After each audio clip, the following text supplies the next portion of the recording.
Can you still hear me? I'm sorry.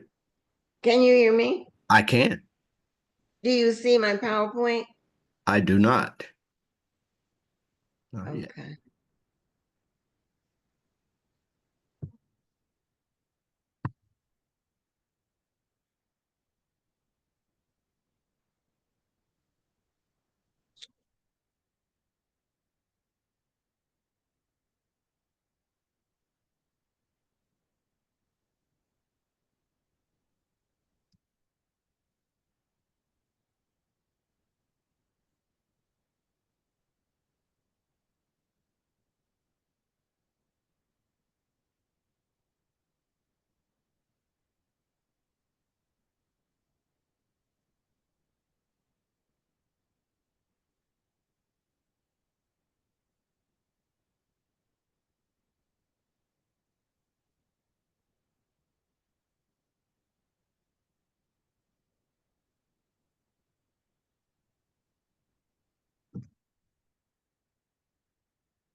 Okay. Do you See it see now? my screen now? I do. Okay. Okay, good. Hi, Miss Luan. Good morning. Good morning.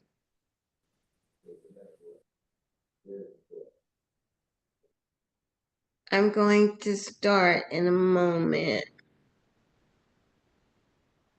Um,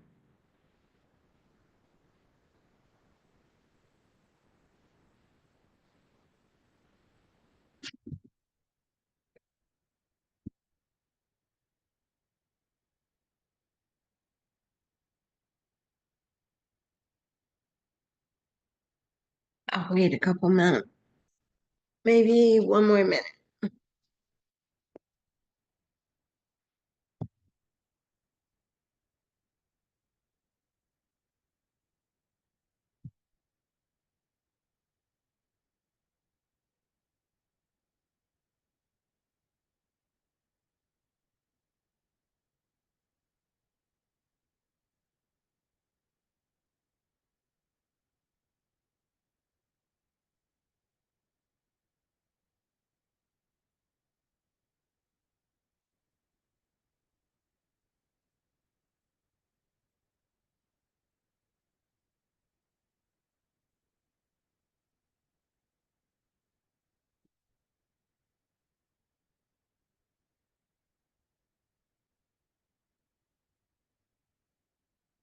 Hello, hello, hello. I think we will get started with customer service equals customer sales.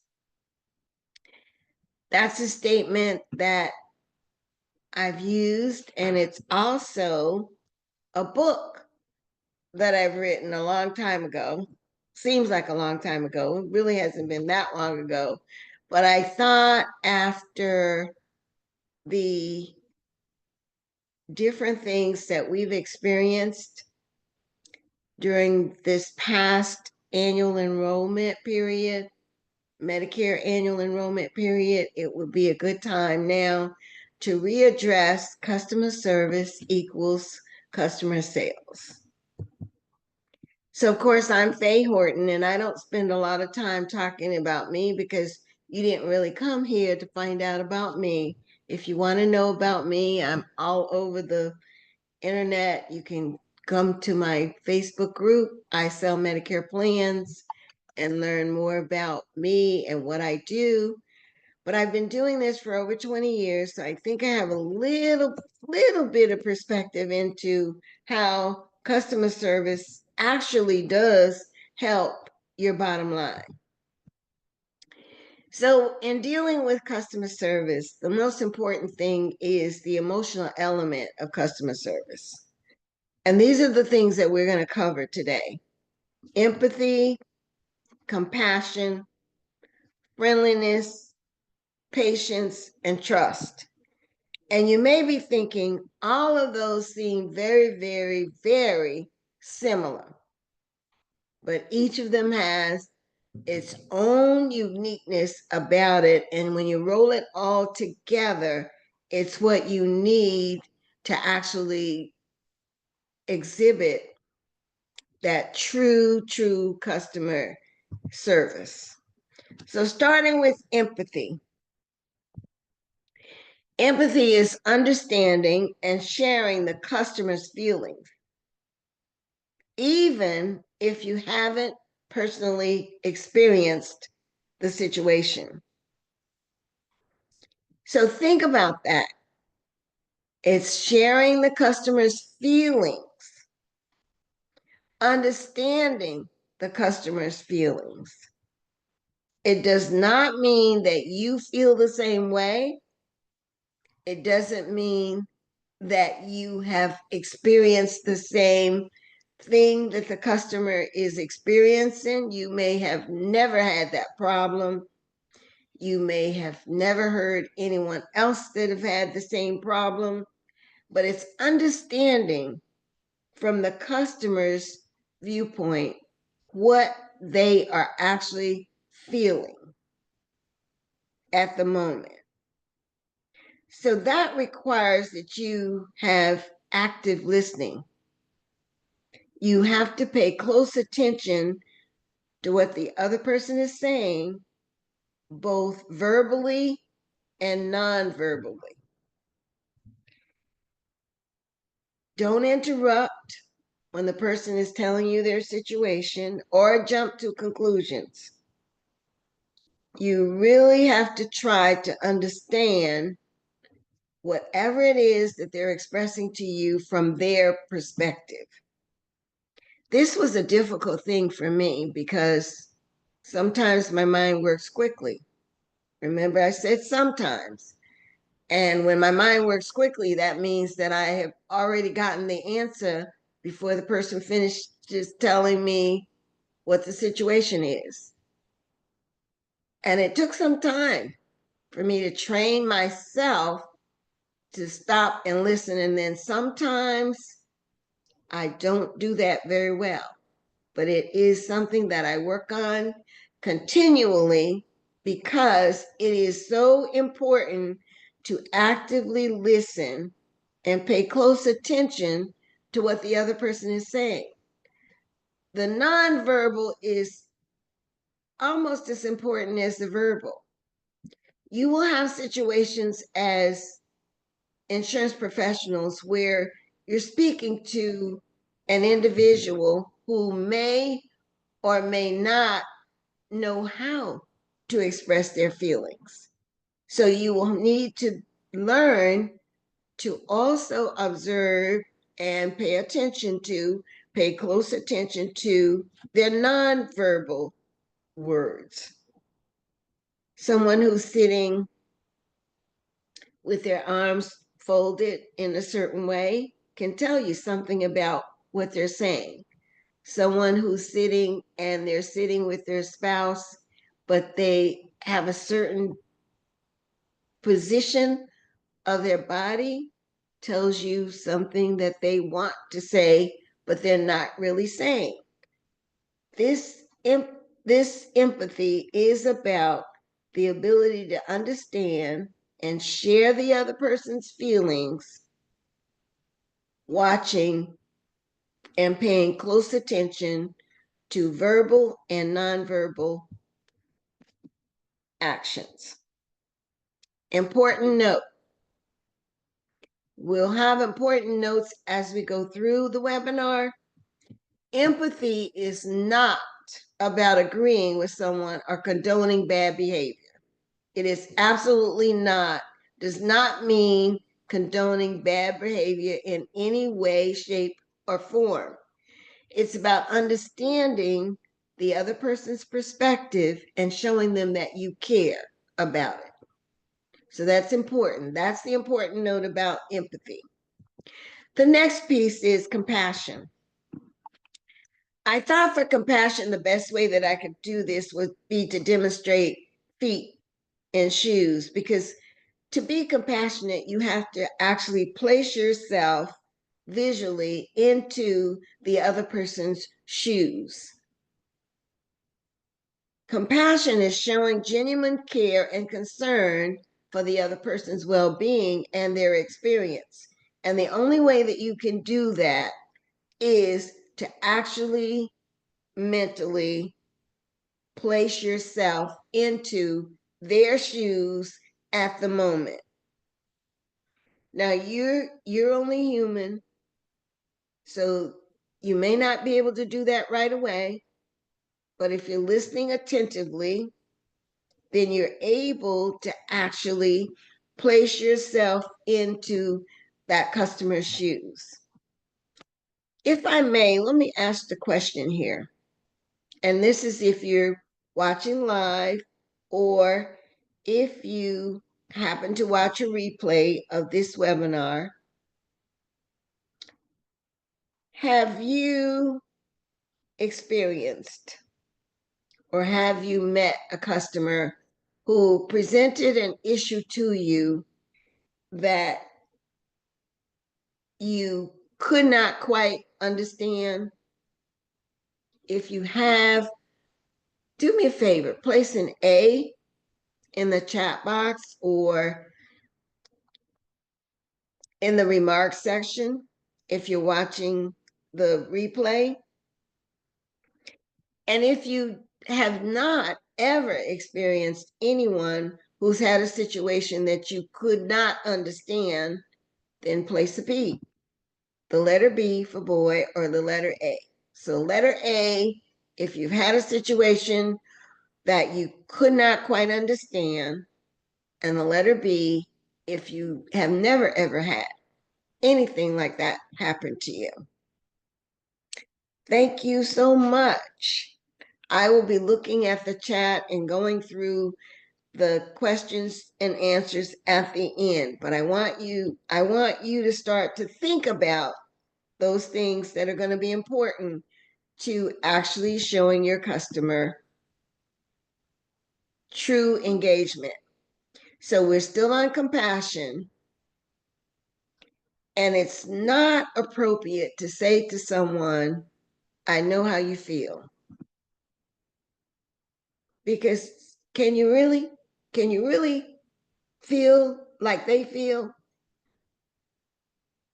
Let's say they received a bill, they don't believe that the bill should be, that they should pay the bill, but for some reason they may need to pay the bill, but they didn't understand the plan, or you may think of some other examples. Do you really know how they feel? You might want to say something like, it sounds like that's frustrating to you. Let me see how I can help you. Or it sounds, if I'm hearing you correctly, that's very, very important to you, and I'd like to help. Or you might say something like, it sounds like this is something you need my help with, so I'm glad that you called. But if you're saying you know how they feel, do you really know how they feel? If you do, then fine. But you may need to word your response in such a way that you really want the person to know that you want to help them, if you can. And to help them, you've got to ask more questions. You've got to listen, You got to hear what they're saying. You have to ask the questions. The next one is patience.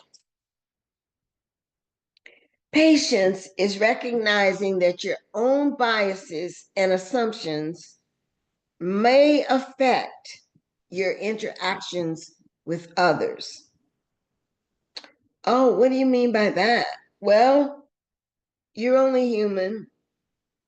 And just like the person that's on the other end of your call or the person that you're meeting with, you may have certain perceptions about things in life. You may have certain limiting beliefs. You have certain biases. You have certain prejudices. You have certain prejudgments. And all of those may affect your response to a customer. And I know some of you are going to say, oh, no, not me. I'm not biased and I'm not prejudiced. Well, biases are often unconscious. That means that you may not even be aware that you have biases. It is only human nature that we tend to always gravitate to those people who are most like us, who think like we think, who act like we act, who dress like we dress, who speak like we speak. So subconsciously, you have certain biases and prejudices against people who don't do all the things the way you do them. So here is where you must be more self-aware and actively challenge your assumptions. That's what's going to make your interactions with others fair, equitable, and respectful. So think about when you're talking to someone, instead of categorizing them in your brain into that segment where you feel they should be, hear them out, listen to them. Try to walk in their shoes, try to listen to what they're saying, and place what they're saying in the proper perspective before jumping to a conclusion. The next one is friendliness. Creating a welcoming and positive atmosphere that makes the customer feel valued. Now, how do you do that? How do you make the customer feel valued?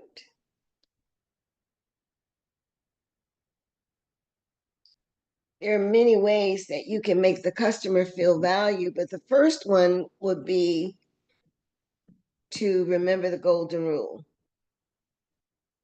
The golden rule, the Bible says, in everything do to others what you would have them do to you. For this is the law and the prophets. The Bible also says, and as ye would that men should do to you, do ye also to them likewise. So having that patience means that you're going to have the same tone, have the same thoughts when you're speaking to someone about an issue. You're going to treat everyone the way you would want to be treated. You will go the extra mile if that's what you would expect from for someone to do for you. You're going to be that person who, like the neighborhood hardware store, like the Ace dealer, the Ace hardware store has everything, and the Ace hardware store owner knows everybody in the neighborhood. Unlike Lowe's or Home Depot, this small town hardware dealer, knows everybody that comes in the store, knows their families, sees them at church, sees them at the grocery store, sees them at the baseball game, sees them at the football games, sees them at the community centers. This is the person that you are in your community. You're that person who, no matter who you're speaking with the same tone. You're going to treat everyone equally. You will have the same patience with one person that you have with another. And that will carry through to everybody that's in your neighborhood. The last one, of course, is trust. Trust is building a lasting relationship based on reliability, honesty, and a commitment to resolving issues effectively. No matter where you go in sales, there's going to be a component of your sales training that's going to say, you must build trust. You have to build trust. Why is it so important to build trust? Because if the person you're speaking with trusts you as an individual, they will trust what you say. And you may not always have all the answers, but they will still trust you to find the answer for them. Trust is so important that every sales lesson that you will ever have will include some component of trust. If you don't believe me, think back on any training you've ever had that involves sales. And often in life insurance, that's the first thing that they tell you to do. Go to your family because they'll know you and they'll trust you. How many of you, let's do another question if you don't mind my asking you this question. How many of you have had some lesson on trust in your sales career? Say yes in the chat. And if you haven't, if you are in sales and you've not had a lesson in trust, say no. Thank you.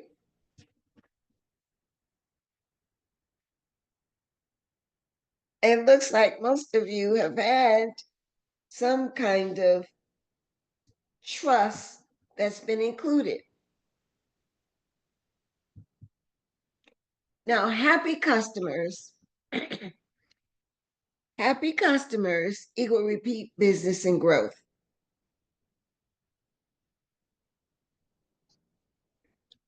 Happy customers. When your customers are happy, they're going to tell other people and they're going to stay with you. This next slide is a little busy, but the important parts of this that I want you to understand is loyal customers will spend more with you over time. So the more products you have with one customer builds loyalty with that customer. The customer who has 3 or 4 different products with you will stay with you longer than the person who has one. Long-term relationships will drive revenue. Long-term relationships drive revenue because of what you're going to see when I show you what retention does in your business. We're going to get into retention and what that actually means and how customer service brings about that retention. Free advertising through satisfied referrals. That's the other piece that we're going to get into. Those two things, referrals and retention. Those are keys key components of what customer service will do to your bottom line. There's lower cost associated with going with a customer that you already have than acquiring a new customer. It costs more. And strong service builds that trust and loyalty that we just finished talking about.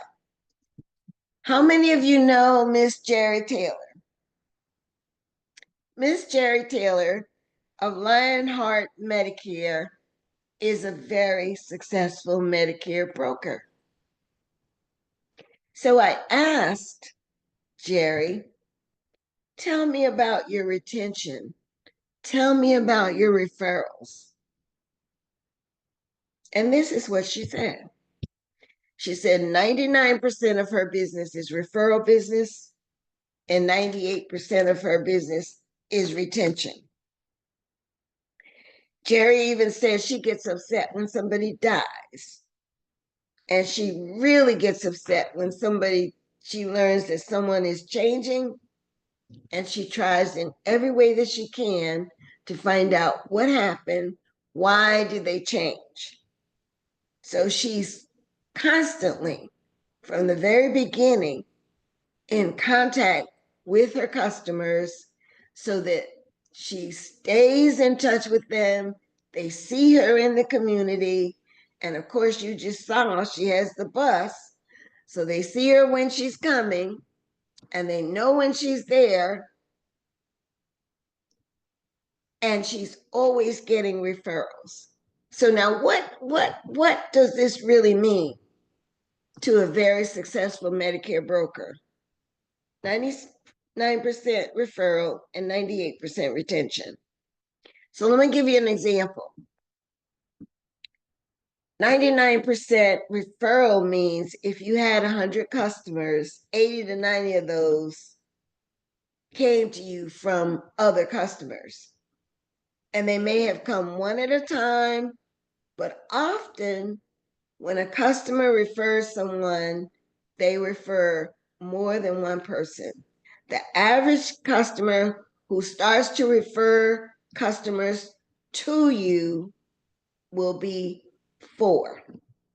The average person will refer 4 other people to you. So if you have 100 customers and you're getting referrals, you could quickly be up to 200, 300 people by getting those referrals from the customers that you have. Now, retention is so important because you're not backtracking. You have customers, you're going to keep them on your books. They're going to be happy customers. They're not just customers, they're happy customers. If you have 100 customers and you retain 95 to 98 of them, you gotta figure a few of them will die, but if you're losing 10%, you're still retaining 90 of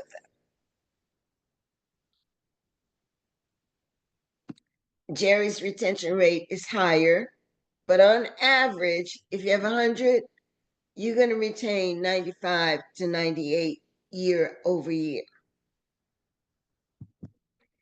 Now, here's a question that I want you to answer in the chat again.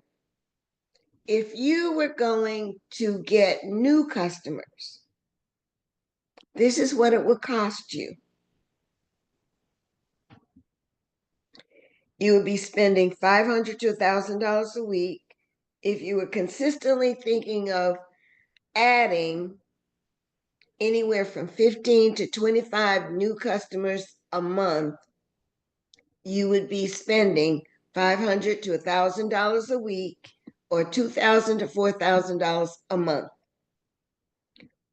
This is the question. Would you prefer to spend $4,000 a month to acquire those 15 to 25 new customers, or would you prefer to use your existing customers to get those 15 to 25 customers. So put a me in the chat, me. You would prefer to do it yourself, spending the money, put me. If you want to get those customers from your existing customers, put you.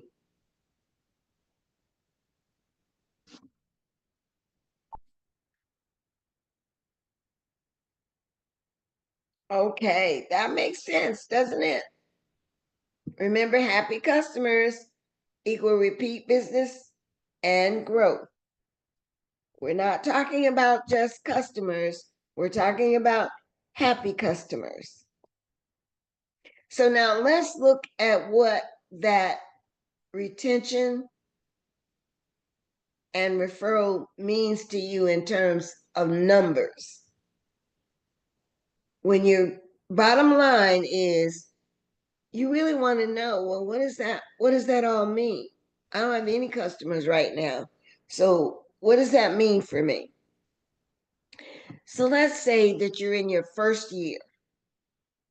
And during that first year, you acquired 100 customers. So in the second year, you kept 90 of those 100 and you added another 100. So now in the second year of business, you have 190 customers. And then the next year, you retained 180 of those 190 and you added 100. Now you have 280 customers. In the fourth year, you retained 270 and you added 100. Now you have 300. You have close to 400 clients. So again, you might, if you're looking at this and you're saying, but what does that mean to me? What does that mean in terms of income? So these are very, very, very conservative numbers. The average I'm using is the $300, just average for the renewals. And doesn't count for any new to Medicare sales or any of that. So it is extremely conservative. And actual income for anyone is based on your individual sales. This isn't a promise and it's not a guarantee. It's just to show you an example of what retention means and referral business that you're getting from those customers that you have that are happy customers. So looking back, the first year you had 100 sales, so you would get about $30,000. Then the second year, you retain 90 of those 100. That's bringing you $2,250 a month, or $27,000 for the year, plus the 100 that you're adding, which is $30,000. So for the year, you're looking at about $57,000 in your second year. In the third year, you retain 180 of the 190 and you added 100. So from the 180, you're getting $4,500 a month, or $54,000 for the year, plus the $30,000 for the ones that you added, for a total of $84,000. So residual income or retention income is what drives your income up. That's why Medicare business differs from other insurance product lines. The more you retain, the greater your bottom line will be.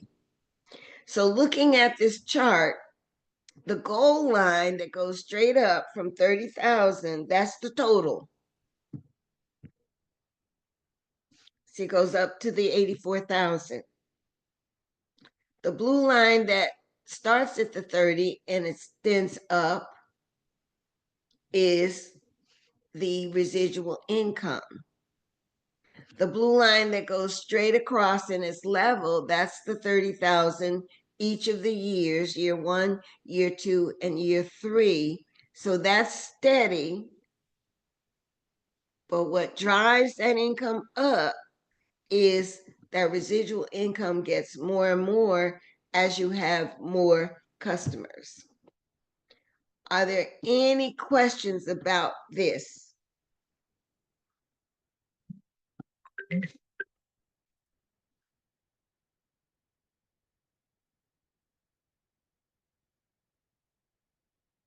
No questions? Okay, let's think about our takeaways.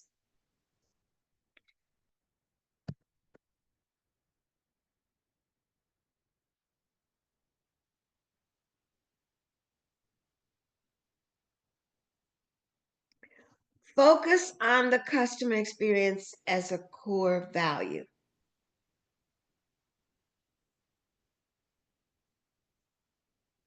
What does that mean? A core value of your business. You may say to yourself, I'm not in business just to make money, but you want to make some money in this business. And the only way you're going to do that is if you have happy customers. So the customer experience needs to be a core value of your business. It needs to be a part of your mission statement. It needs to be a part of your vision that you will have X percentage of retention. You will strive to keep customers who are happy. You will strive to find those customers who can help you.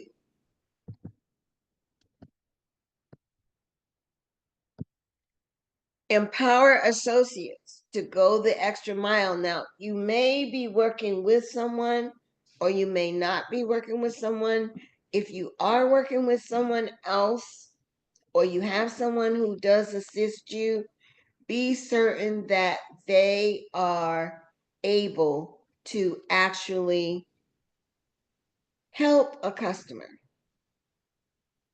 Think about this. If someone were to call your office and you have someone else who answers the phone and the person says they haven't gotten their ID card, so your associate says, well, just call the insurance company customer service number, and this is the number you can call. Would that be the way you would handle great customer service? Or would you say, let me see if I can get that for you? Which do you think would be better customer service? And how long does it take? And there are companies now where you can actually print the card and send it to them. So it's going that extra mile, that extra step.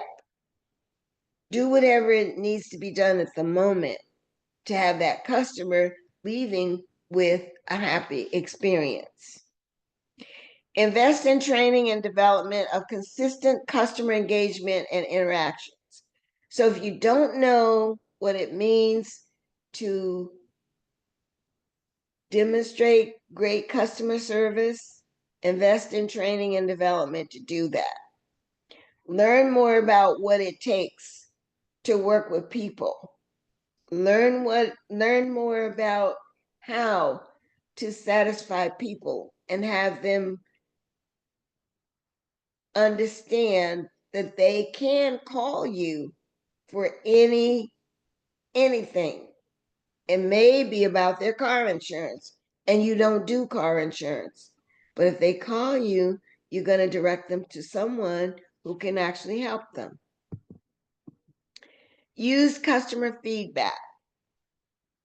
It's always important to get customer feedback, and you can do that periodically by sending out something to everybody, or you can pull a random group, a sampling of customers, and just ask 1 or 2 questions just to see how your customer feels about the service that you're getting.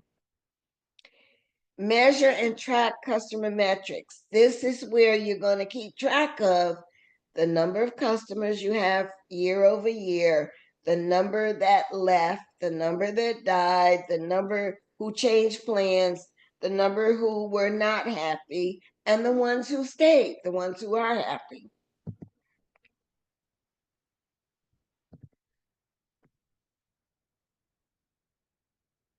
This is where you're going to invest in service so that you can reap the rewards of what you're investing. So invest your time, invest your energy. Of course, none of us can ever take back time. We can't change that, but we can manage time to a point where each customer feels like the 2 minutes you spend with them or the 2 hours you spend with them, you are genuinely caring about what you're doing for them. And that is where the connection comes in, so that they understand that they can come to you with anything, and you understand that you're going to be receptive in one way or the other. Customer service is not a cost center, it's a revenue driver. So it does have an expense of time. It sometimes has an expense that is a little more than time, because patience can be an expense as well, but it's a revenue driver. It is definitely going to bring you to something that is better. Prioritize your customers' emotions to build lasting relationships. Learn about the people who love to talk a lot. Learn about the people who have little things that bother them. Learn about the people who really care about their families. Learn about the ones who have grandchildren. Learn about the ones who have pets. Those are all little things you should know about your customers, so that when you're talking to them, they know that you've paid attention to what they like. Measure and track customer satisfaction to identify the areas for improvement. Don't be afraid where there are weaknesses in your customer service presentation or your customer service delivery. Wherever there's a weakness, don't be afraid to identify that area and improve upon it. And then continuously train and empower yourself and your team to deliver exceptional service. Make customer service a core part of your company culture. It has to be definitely a part of your company culture. So now, what am I asking you to do? Set a 15-minute discovery customer service call. And this is the link that you're going to use, bit.ly/capital F, capital S, capital H, plus service. So you can jot that down, or you can take a screenshot. And when you go there, it's a Google Drive sheet and 15-minute increments rather. You can put your name, telephone number, and email. Book a 15-minute service call for yourself, so that we can explore where your customer service needs might be. Let's do question and answers.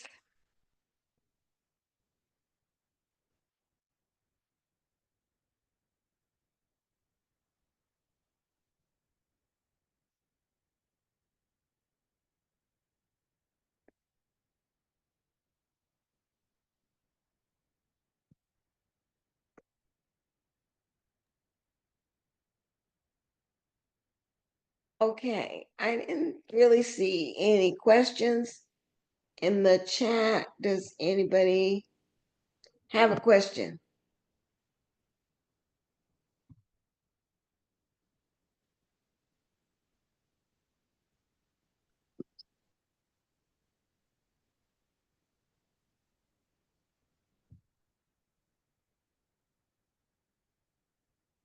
Okay.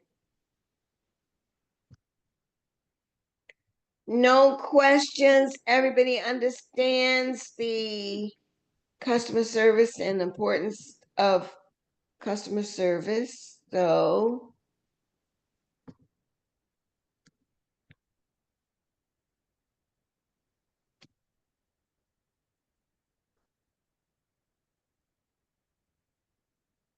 your next steps is to book the 15 minutes at whatever time is convenient for you. The times that are listed on that sheet are the only times that I have available.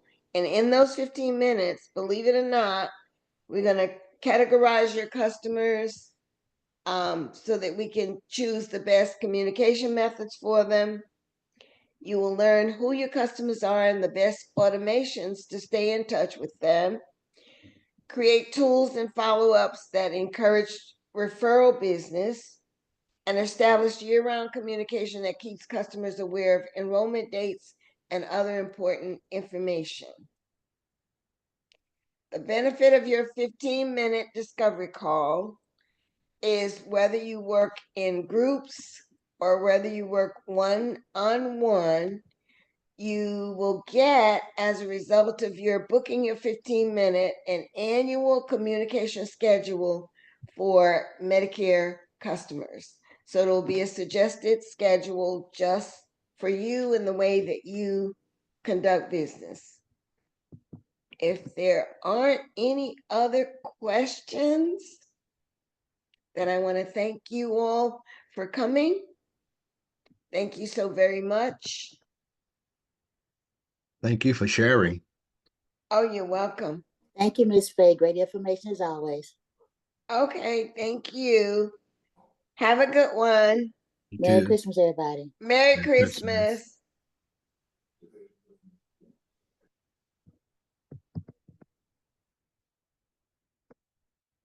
Hi, Ada.